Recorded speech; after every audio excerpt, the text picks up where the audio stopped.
Presiden Prabowo Subianto memerintahkan Panglima TNI mengutamakan kompetensi daripada senioritas dalam seleksi kepemimpinan TNI. Prabowo menegaskan prajurit TNI berhak dipandu pimpinan terbaik. Terima kasih pengertianmu. Prabowo menyampaikan perintah tersebut saat memimpin upacara HUT ke-80 TNI pada Minggu pagi. Dalam pidatonya, Prabowo menekankan kepemimpinan berdasarkan kompetensi agar prajurit TNI siap menghadapi tantangan perkembangan zaman, termasuk kemajuan teknologi. Siap dimulai. Indonesia, Wakil Panglima Tentara Nasional Indonesia. Tidak ada tempat untuk pemimpin-pemimpin yang tidak kompeten, yang tidak profesional, yang tidak mengerti tugasnya. Panglima TNI dan Kepala Staf terus-menerus saya perintahkan menilai pemimpin-pemimpin yang ada di TNI. Prajurit kita berhak dan menuntut kepemimpinan yang terbaik. Kepemimpinan yang terbaik. Saya memberi izin kepada Panglima TNI dan Kepala Staf dalam rangka seleksi kepemimpinan tidak perlu terlalu memperhitungkan senioritas. Yang penting prestasi, pengabdian, cinta tanah air. Untuk membahas hal ini, saudara, kita sudah bergabung bersama pengamat militer Institute for Security and Strategic Studies, Khairul Fahmi. Selamat pagi, Pak Khairul. Selamat pagi. Ya, Pak Khairul, yang Anda cermati dari pernyataan Pak Prabowo terkait dengan jangan lihat senioritas lah kalau misalnya memimpin, melihat ataupun memilih pemimpin TNI gitu. Apa yang kemudian mendasari Pak Prabowo bilang seperti itu? Apakah selama ini memang kalau memimpin ataupun memilih pimpinan TNI ya berdasarkan senioritas seperti itu? Iya, pernyataan Presiden kan muncul di tengah kebutuhan modernisasi kepemimpinan di lingkungan TNI ya. Tantangan pertahanan sekarang ini kan kita tahu tidak sepenuhnya konvensional, ada banyak ancaman non konvensional, non tradisional ya, ada ancaman cyber, peperangan asimetris ya, kemudian misi-misi diplomasi pertahanan, dan bahkan juga ada beragam bentuk kerjasama multilateral yang menuntut ketangkasan, kecakapan pemimpin. Nah, dalam konteks ini saya kira Presiden ingin menegaskan bahwa regenerasi pimpinan TNI ini memang tidak bisa lagi terpaku sekedar pada urutan masa dinas gitu ya, atau angkatan gitu ya.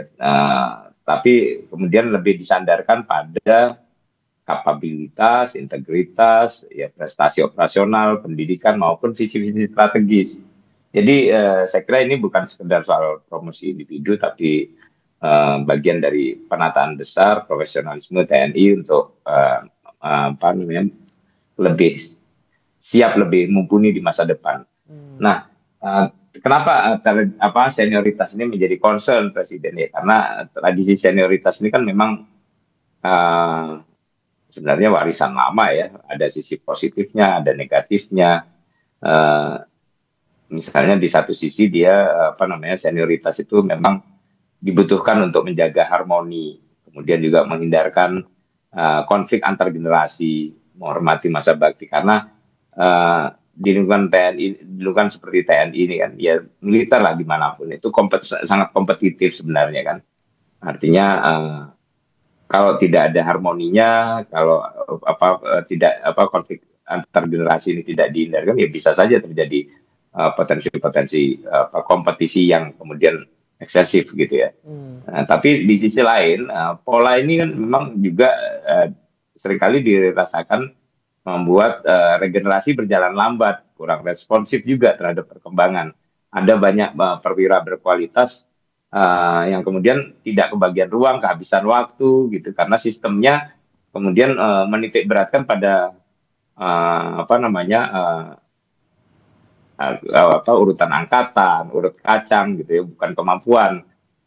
Jadi kalau kita lihat di masa lalu ada kasus-kasus di mana promosi yang hanya mengikuti antrian kemudian justru membuat jabatan strategis gitu ya diisi oleh perwira yang masa dinasnya tinggal sebentar, Yang dampaknya ya kesinambungan kebijakan itu bisa terganggu dan sebelum sempat berbuat banyak ya sudah selesai masa dinasnya gitu. Tapi kemudian Pak Hairul, kalau melihat tadi ada dua potensi gitu ya. Yang pertama kalau misalnya kita dari senioritas gitu banyak yang harus ngantri kehabisan waktu. Kemudian kalau soal kemampuan gitu juga banyak yang kemudian dilangkahi dalam tanda kutip. Ini bagaimana menjaga keseimbangan antara memberikan kesempatan dan juga lagi-lagi ada urutan yang harus diikuti dalam tanda kutip gitu antara senior dan juga junior. Iya, sebenarnya kan ini kalau untuk menjaga keseimbangan pertama tentu harus ada komunikasi ya. Pimpinan TNI ya tentu perlu menjelaskan bahwa ini bukan sekedar menaikkan yang muda gitu ya, tapi mengoptimalkan yang terbaik kan gitu. Kemudian harus ada transparansi juga dalam konteks ini kan acuan acuan pembinaan karir kemudian adalah mengutamakan meritokrasi ya, artinya berbasis kompetensi. Nah, di sini tentu transparansi juga diperlukan. Ya. Penilaian kinerja itu harus jelas, catatan prestasi, rekam jejak, ini harus terdokumentasi dan bisa diuji secara internal gitu ya. Kemudian konsistensi ya.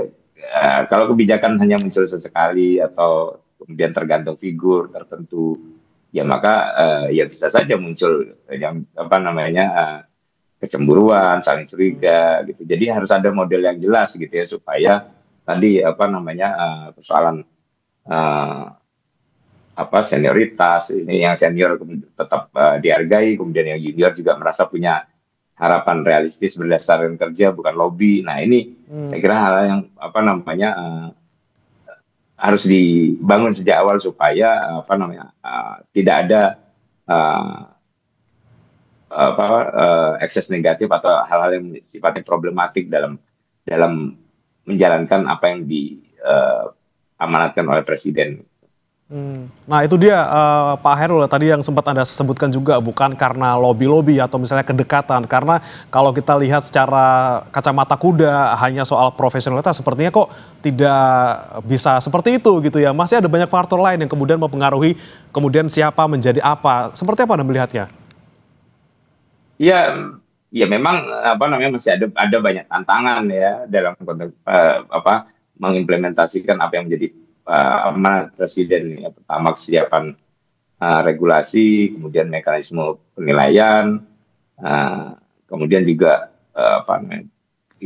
potensi benturan ego, kultur angkatan yang masih kuat, kemudian resiko politisasi maupun adaptasi mindset dan sebagainya. Nah, tapi saya kira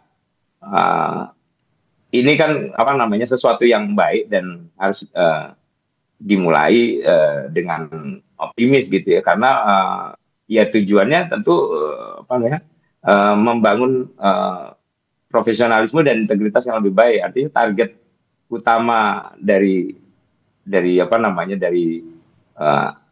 apa yang diamanatkan oleh Presiden ini kan adalah membangun kultur yang lebih baik dan lebih yang memungkinkan TNI menjadi lebih profesional, lebih adaptif terhadap kebutuhan zaman, kemudian juga lebih berintegritas gitu. Jadi dalam konteks ini kan sebenarnya senioritas misalnya itu kan tidak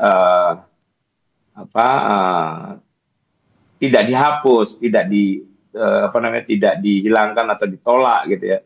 Tapi senioritas ini bukan menjadi tolak ukur dominan lagi gitu. Itu maksudnya. Jadi ya tetap saja perwira senior juga akan sepanjang dia memiliki kecakapan, memiliki prestasi yang memadai gitu ya. Tentu dia tidak akan tertinggal atau dilompati oleh junior-juniornya. Oke. Ini bukan berarti kemudian yang senior dipinggirkan, tapi lagi-lagi kita memberikan kesempatan yang lebih kompeten dengan transparansi, dengan konsistensi, regulasinya juga jelas, mekanisme penilaian juga transparan. Ini juga diharapkan tidak menimbulkan konflik ataupun gejolak di internal TNI sendiri. Terima kasih Pak Hairul Fahmi, pengamat militer dari ISES sudah bergabung bersama kami di Sapa Indonesia Pagi. Selamat pagi Pak Hairul.